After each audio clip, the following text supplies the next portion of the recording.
Defensive driving, ya, saya minta waktunya 5 sampai 10 menit lah.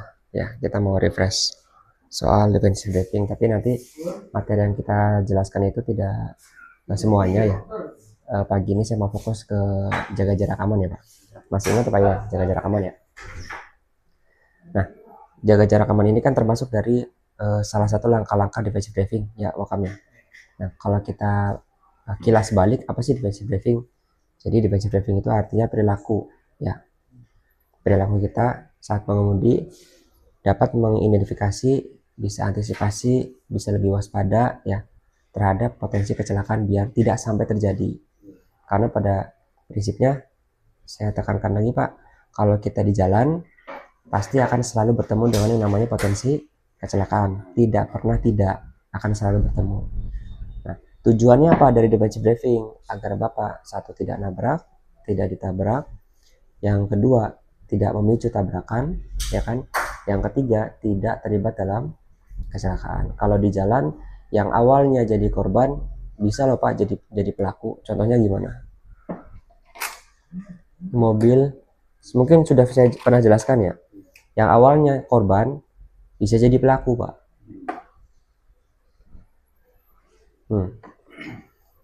Mobil di belakang nabrak mobil kita Pak.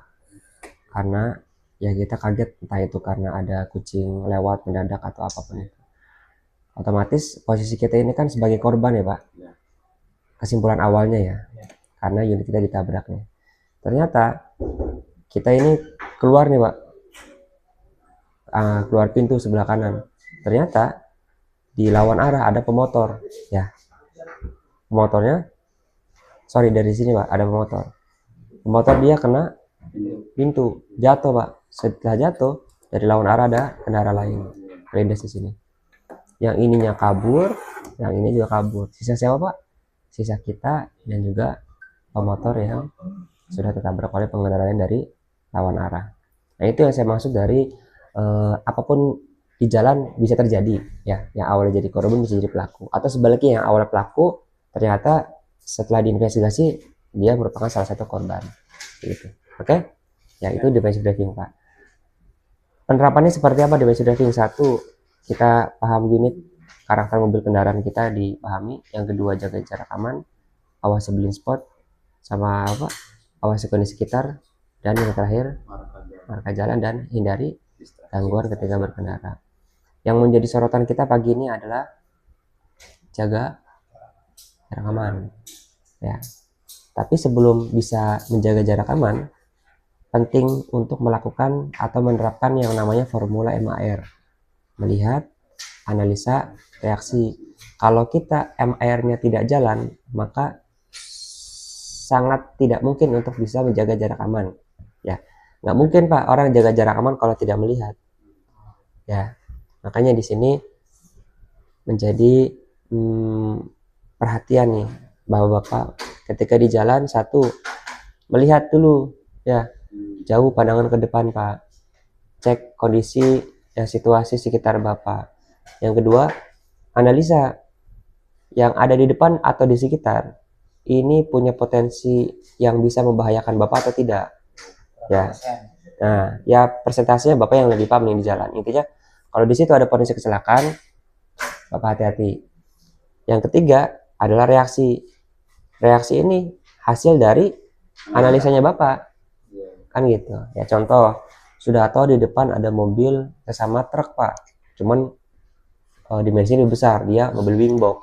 Nah itu potensi tuh Pak ya. Berarti yang harus dilakukan apa? Saya jaga jarak aman, terapkan yang namanya metode 4 detik kan gitu. Satu. Atau yang kedua, ketika Bapak ketemu dengan tikungan perempatan, kan sudah jelas ya harus dilakukan apa. Turunkan kecepatan, nyalakan lampu sen ya.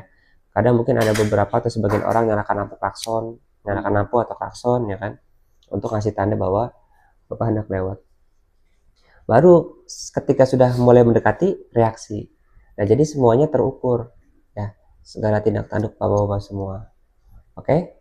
Jangan sampai nanti ada kejadian kecelakaan akibat kenapa kok kecelakaan? Nggak tahu Pak, saya kaget. Nah, itu. Nggak tahu tiba-tiba ada mobil, nggak tahu tiba-tiba ada anak anu. Kalau sudah ada bahasa atau jawaban seperti itu, maka kesimpulan pertama yang bisa kita sampaikan adalah, oh ini orang nggak ngelihat nih. Kalau orang nggak ngelihat karena apa Pak? Banyak pikiran, fokus main handphone, ya, atau banyaklah faktor-faktornya, termasuk microsleep. Begitu ya. Jadi MR-nya dijalankan dulu, sudah jalan MR, baru kita bisa menerapkan yang namanya 5 langkah jaga jarak aman dengan metode 4 detik. Hitungannya 1001, 1002, 1003, 1004. 4 detik. Pengucapannya tidak perlu lambat-lambat, tidak perlu cepat-cepat. Ya, bukan berarti sudah ngitung 4 detik sudah gugur. Enggak, yang dicari bukan gugur atau tidaknya. Yang dicari adalah outputnya, hasilnya. Oke. Penerapannya seperti apa? Ini mobil orang lain, ini mobil kita, ini mobil orang lain. Ketika jalan beriringan, maka yang harus dilakukan adalah mobil yang di belakang atau mobil kita melihat sisi kiri bahu jalan. Di sini ada tiang, tembok, bendera, atau apapun itu yang bisa jadi hitungan awal atau patokan awal hitung.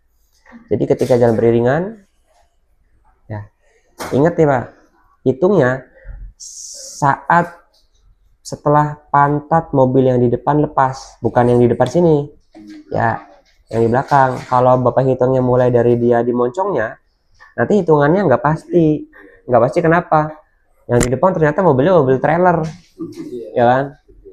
Gede. Terus nanti beberapa waktu kemudian kami mobil Brio, beda. Tapi kalau hitungnya mulainya dari pantat, mau sepanjang apapun dia tetap aja, ya. Ini dia sejajar, terus lepas dia pantatnya baru hitung. Tek, 1001 sambil jalan kita 1002, 1003, 1001. Nah, baru kalau kita berhentinya itu ketika moncongnya sudah sejajar. Gitu ya, Pak? Ya, jadi jangan yang depannya, tapi yang belakangnya. Kalau kita baru yang moncongnya. Kalau sudah hitungan masuk 1004 dan poncong kita sudah sejajar, maka kondisi Bapak bisa dikatakan sudah ideal. Yang di depan mengerem mendadak, ya, mau dia apapun itulah, banyak manuver yang bisa membahayakan Bapak bisa punya waktu ya untuk waspada dengan menurunkan kecepatan perlahan. Kenapa harus perlahan, harus bertahap, biar apa yang di belakang juga tidak sampai nabrak Bapak, gitu ya. Oke, selain itu juga itu ngaruh ke rasio solar ya Pak. Kalau Bapak kecepatan naik terus turunnya bertahap, nah, beda dengan naik terus Bapak anjlok, ya, kecepatan turun nanti naik lagi. Oke, ya. Jadi saya minta jaga jarak amannya dilakukan, diterapkan selama berkendara. Bapak di sini kan nyari uang, ya, ingat ya Pak, Bapak di sini nyari uang. Jangan mau uangnya itu keluar bukan untuk keluarga dan diri Bapak. Ya, sehari berapa kita bayarannya? 120.000, bener ya? Kita insentif berarti kurang lebih 130, 150 lah ya, kita bilang begitu. 150 harian Pak. 8 jam kerja Bapak, 10 jam kerja Bapak, 12 jam kerja Bapak. Kalau sampai terjadi kecelakaan, aduh, sebanding. Nah,